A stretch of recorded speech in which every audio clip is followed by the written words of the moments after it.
We can talk about his world-shifting pen, his Pulitzer Prize-winning album, his 22 Grammys, or his seismic impact on music spanning more than a decade. But nobody can speak for the man better than himself. Please welcome Kendrick Lamar. Oh, y'all gotta make some more noise than that.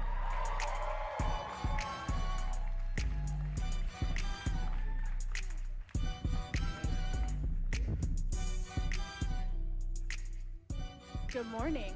How you doing? You know, Kendrick, it's a little bit surreal to actually see you in the flesh because you've always made it a point of just letting the music speak for yourself, which is something I really respect. But the spotlight has been shining so bright for the past few months. I've just been wondering how you've been processing behind the scenes, how you've been feeling about everything happening, all the success. It's just really just I want to look at it like it's just a continuum of who I am, really. I've always stayed to myself. I've always been in my own bubble, whether it's with the fam or whether it's training. How I process it all is just I continue to do what I was doing 10 years ago, and that's like be better in myself, better in the craft, and not look at it as bright lights, you know? Mm-hmm. And it may sound cliche, but it always worked for me, even when I was younger.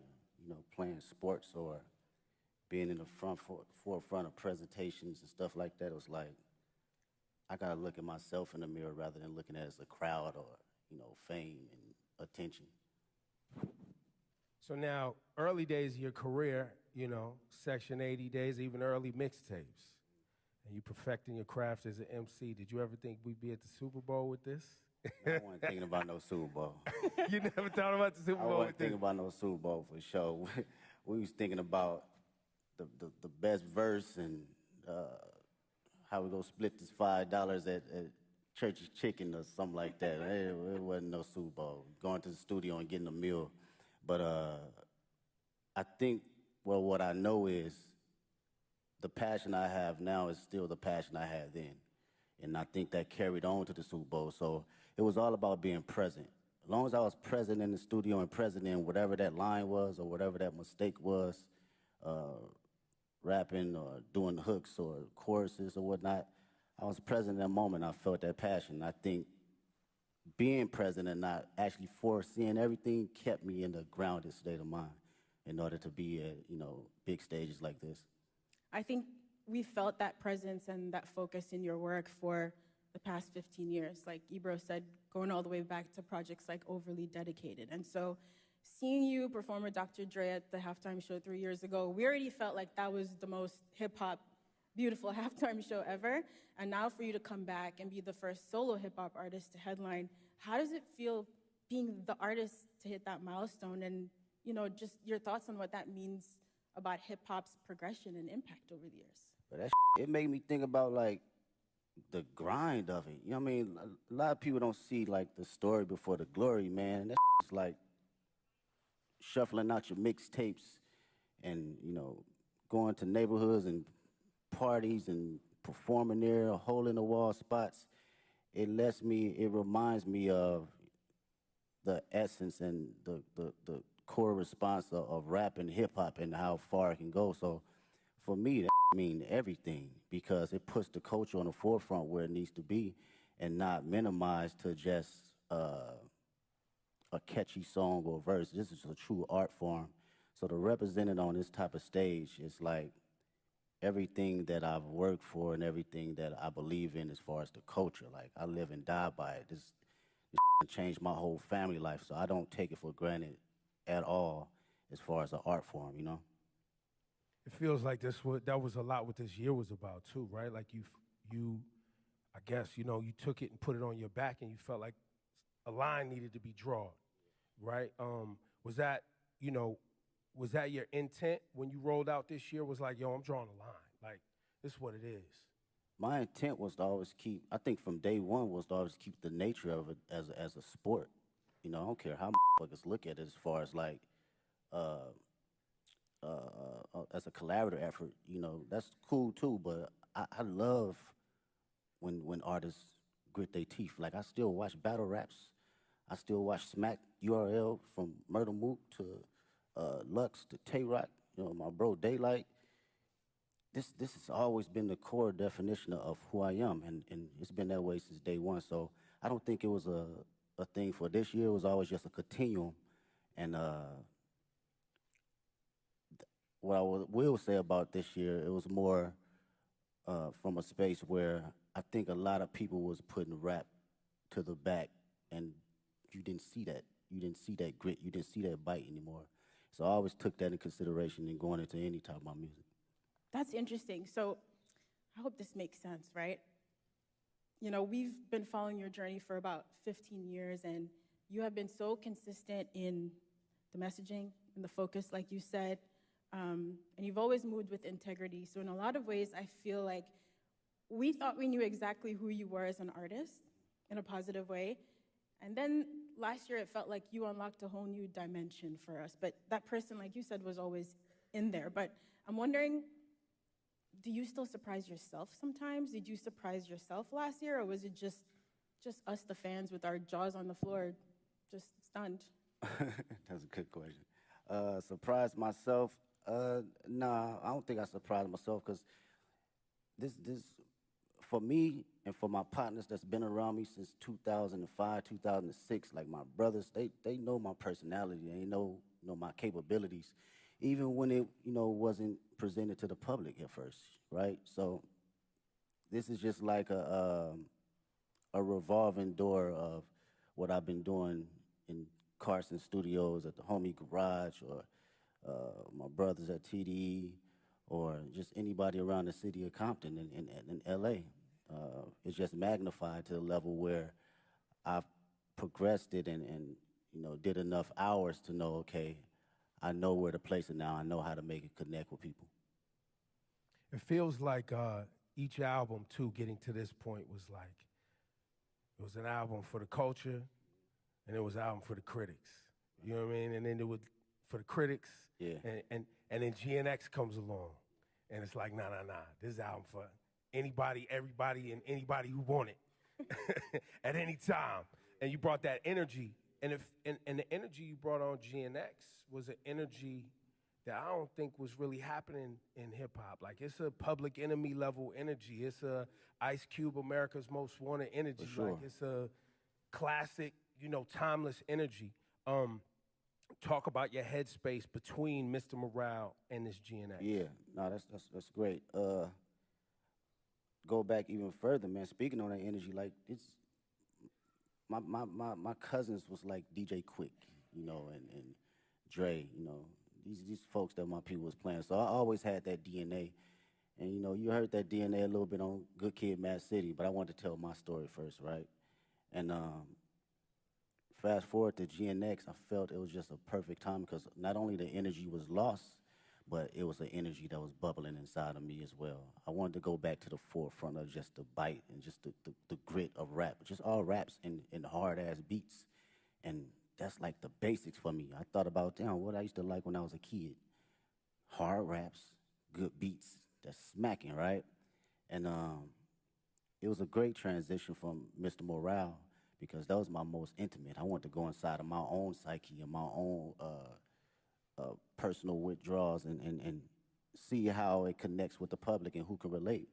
So during this time around, I think it was necessary of coming out of that cocoon and feeling like, okay, I arrived now.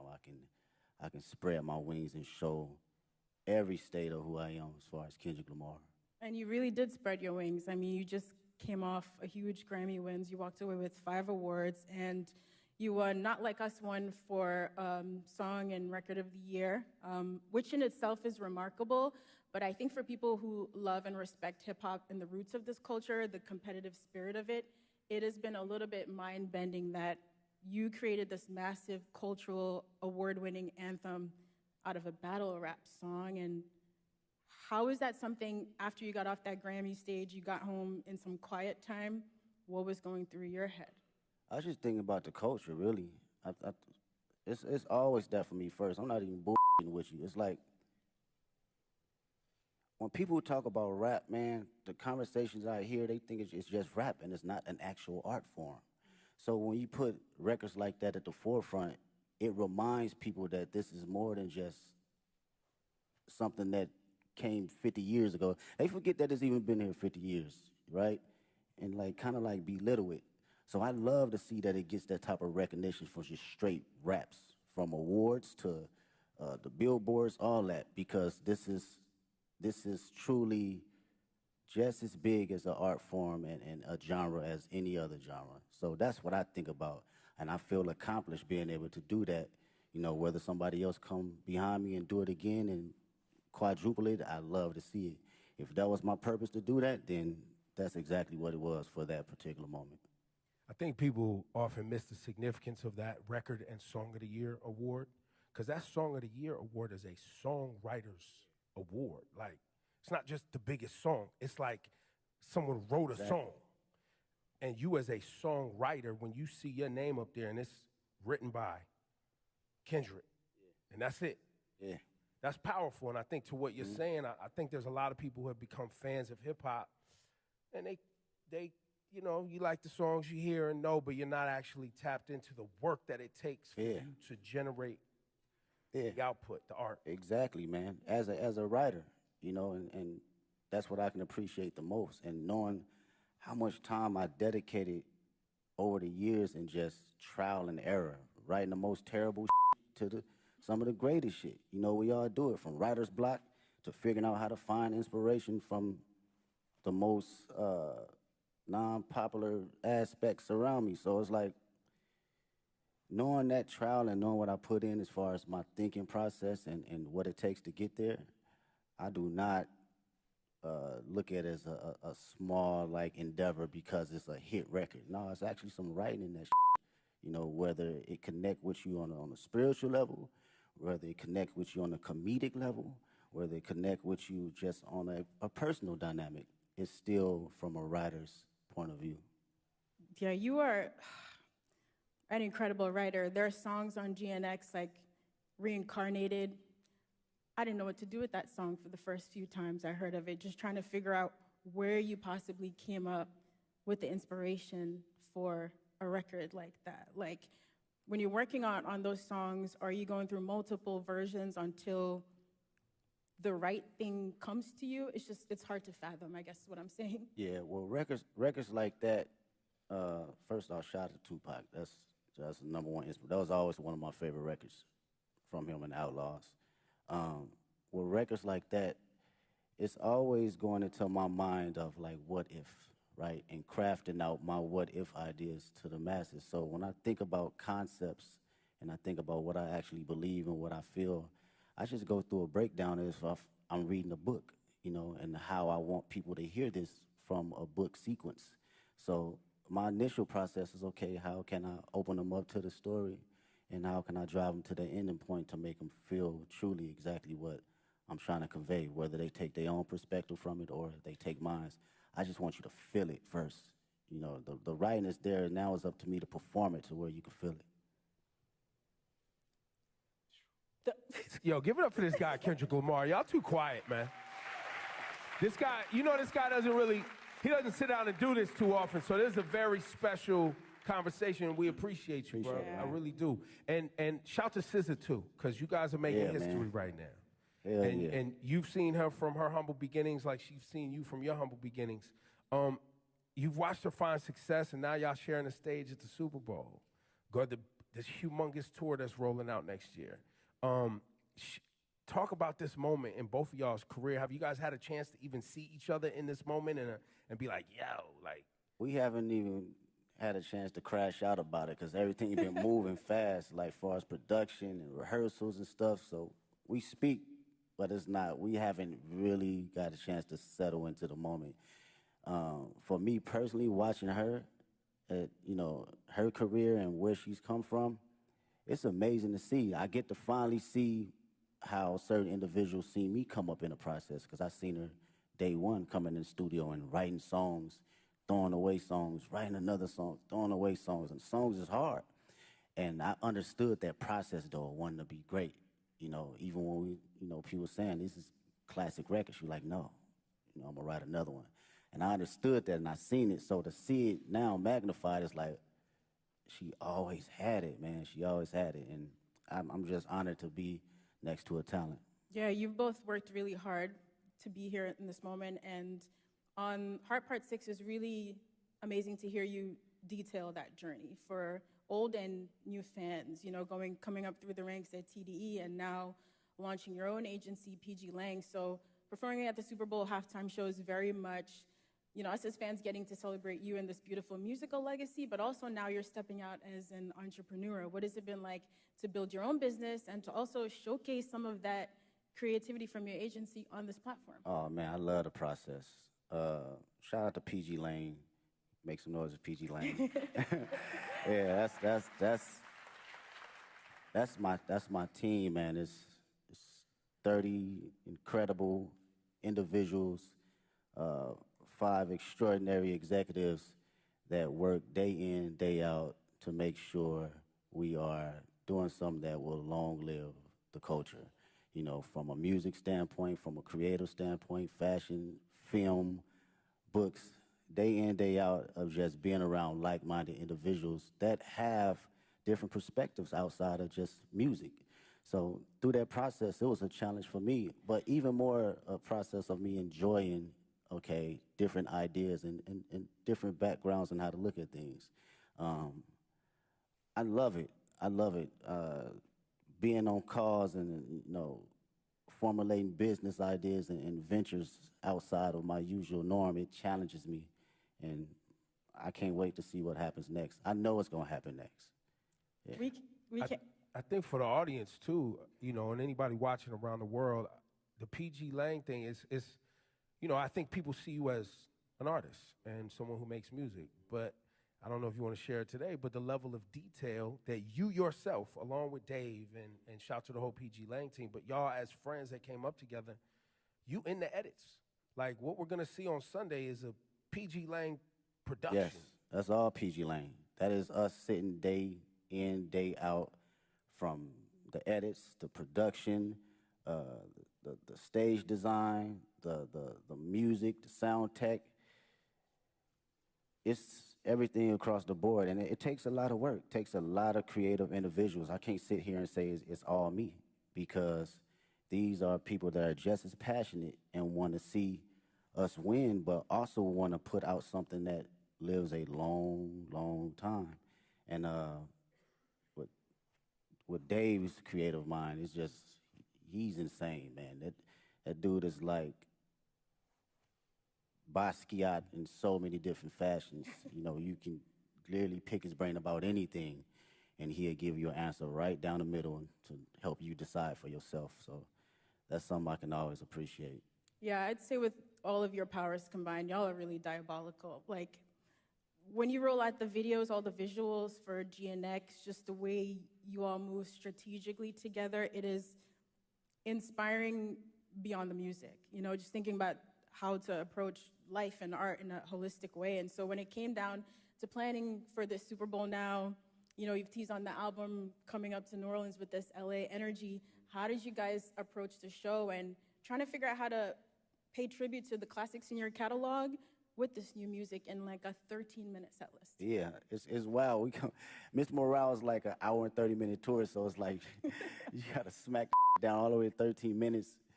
It's kind of wild, and it's interesting because it lets you know kind of where you at and your perspective on how you think about catalog and the music. For me, I love being present. I love being present, man. It's my favorite. It's very hard for me to live in the past.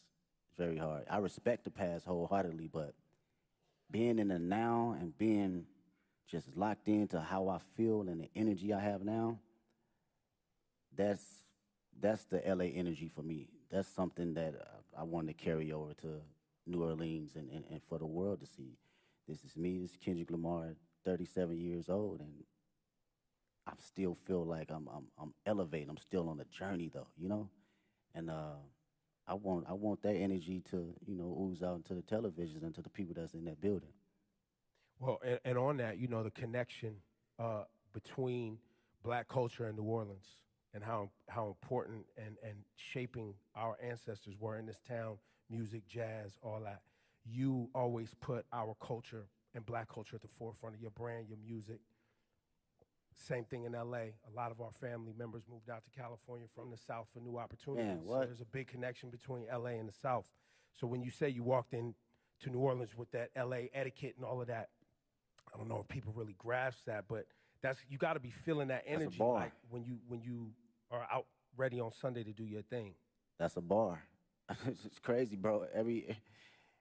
Out of all my friends, LA, us growing up, all our grandparents either from Louisiana, Texas, Chicago, like, period.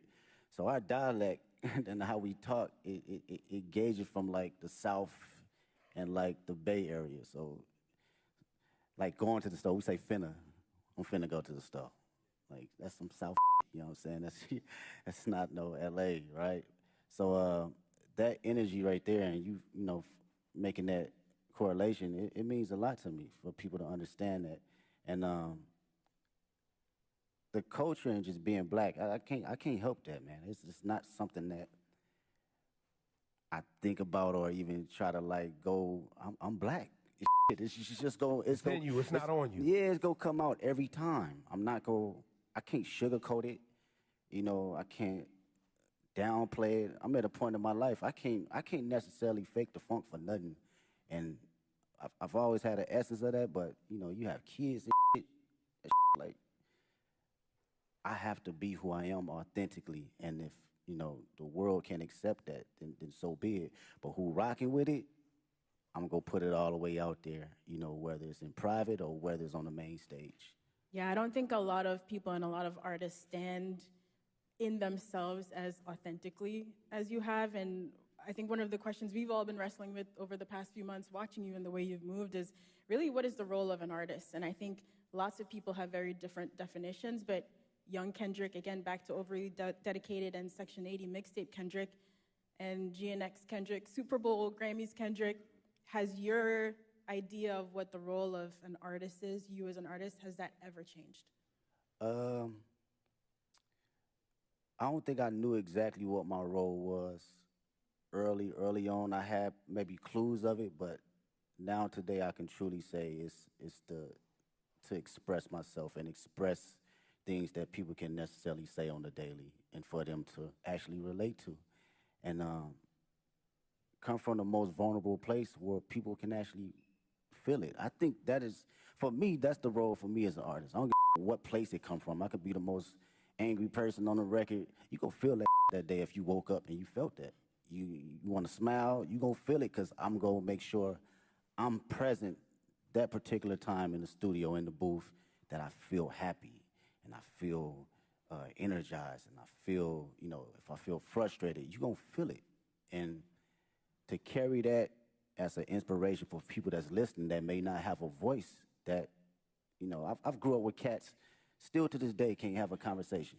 The most meanest, you know, aggressive individuals, but they can't even look you in the eye and express themselves the way they want to. So they resort to other things. And when I think about that, and I know that I have the tools necessary to communicate myself properly and effectively, I gotta do it for them. I gotta make records like Reincarnated. I gotta make records like Man in the Garden. I have to, because they feel that way, but they cannot project it. And when they hear somebody actually giving them affirmations, it allows them to speak more freely and be open, because, again, I come from the same place they come from. Wow, Kendrick, we might not see you outside again soon after Super Bowl. I know, of course, you have the GNX tour. Listen, I know you also don't love doing interviews, but we are grateful. We're so grateful for all the music and the moments that you've given us over 15 years. And in the last year, your presence and your focus, it is noted. So thank you. We really appreciate it. Thanks for taking our questions. Thanks for fighting for hip-hop, man. Oh, for sure. Thank you for fighting for hip-hop. It is really appreciated. Appreciate y'all. And now, we do have some questions. Some kids are going to ask questions, but I got one more thing for you, Kendrick, before we go to our friend here, Hayes Adler. What should people expect to see and understand about Sunday's performance? storytelling. I think I've always been very open about storytelling through all my catalog and my history of music, and I've always had a passion about bringing that on whatever stage I'm on. You know, whether it's a war tour or whether it's a 500 people at Key Club. I've always had a form of that, so I like to be on that sense of make people listen, but also see and think a little.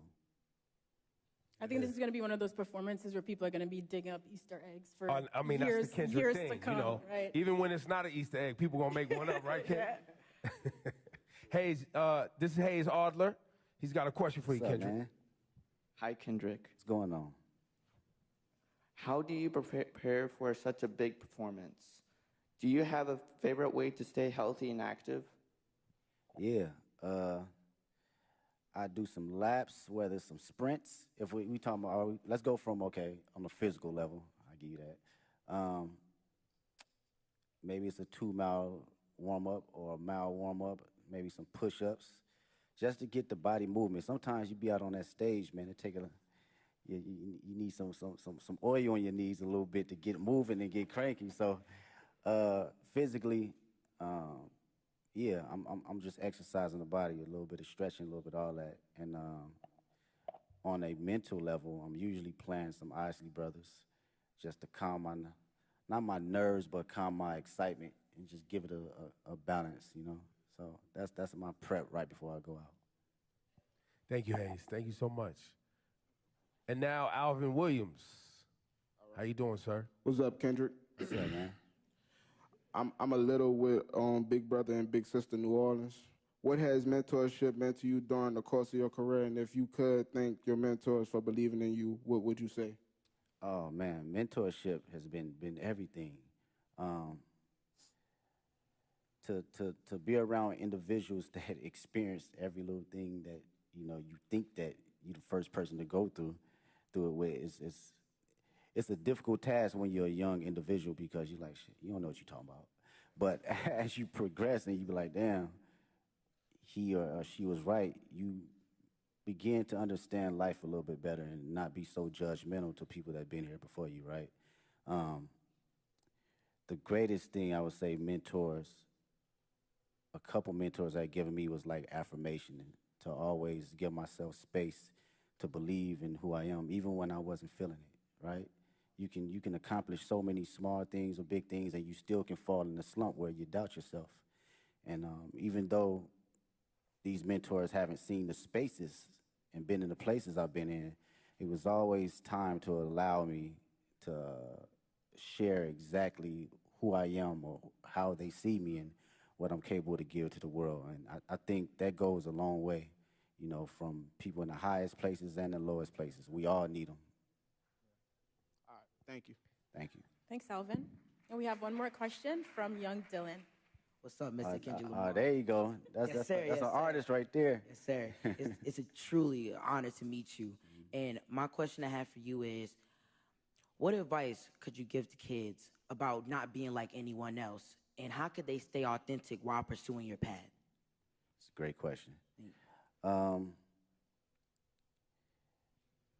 They said the number one thing people feel in a room, over love and over fear is being authentic. And this is my homegirl, Ink, actually, we was talking about this in the studio. She brought this in the studio. And I was like, damn, how many times I've been in a room where people felt you so intensely that it inspired them and inspired the person next to them and inspired the people in their household. So how to stay authentic? Was that the question? Or you have to believe in yourself and have to know that it's only one you. You're an amazing individual, unique. You're a miracle. I wake up every day and I'm like, this shit is crazy. Not crazy from a standpoint of being a celebrity, crazy, just life. It's just wild. When you really sit down and just think about it and just bug out on some wild it's wild. And to know that you are in this existence and in this world, visual is only you, you have to know that you got to carry that authentic nature of allowing yourself to say, this is who I am, this is how people are gonna see me, and also gonna respect me, and it's gonna inspire people to have truth, because when everyone's authentic, what comes out of that is true love. It's no boundaries. We don't have any courtship on judgment. We don't have any perception of